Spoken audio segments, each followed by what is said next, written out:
Custom RTX 4090s may require 1200 watts power supplies. Video cards are usually the most power-hungry component of a gaming system, and this has been happening for quite some time. However, everything is approaching an absurd level.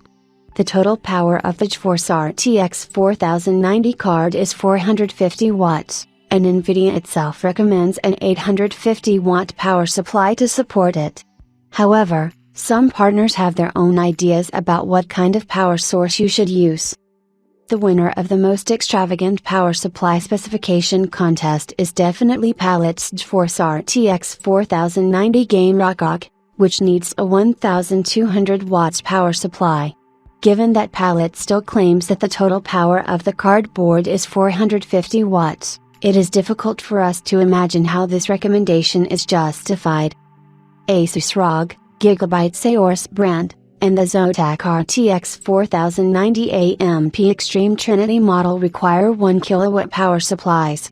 If the GeForce RTX 4000 series suffered from the same short-term power spikes as the 3000 series, then we might see such a recommendation for a 450 watts GPU. However, Nvidia says it has solved this problem by redesigning the board and chip. MSI, PNY, Galax, and Inno3D adhere to the standard Nvidia 850 watts recommendation. This power should be enough even for a high-end processor like the Ryzen 9 7950X or Core i9-13900K, combined with the RTX 4090. Although if you are using such a high-performance system, we might recommend a more powerful PSU for increased efficiency and longer service life. Power supplies wear out with age and operating hours, so an 850 watts unit that is running at its limit can wear out relatively quickly. On the other hand, to put it bluntly, both AMD and Intel are engaged in an arms race in terms of multi-core processor performance.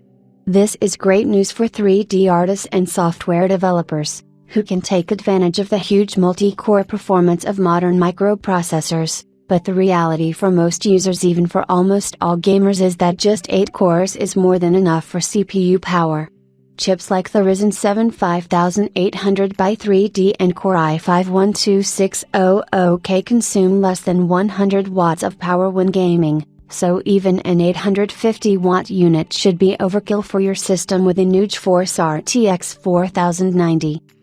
Also, you don't necessarily need an ATX 3.0 PSU with a 12V HPWR cable for these new cards.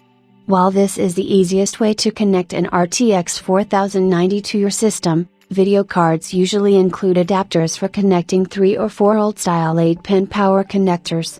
Just make sure that you follow the instructions when connecting the adapter. You must not use the 8-pin connectors from a single cable and bin the 12-pin power connector from the GPU, otherwise you may run into a problem.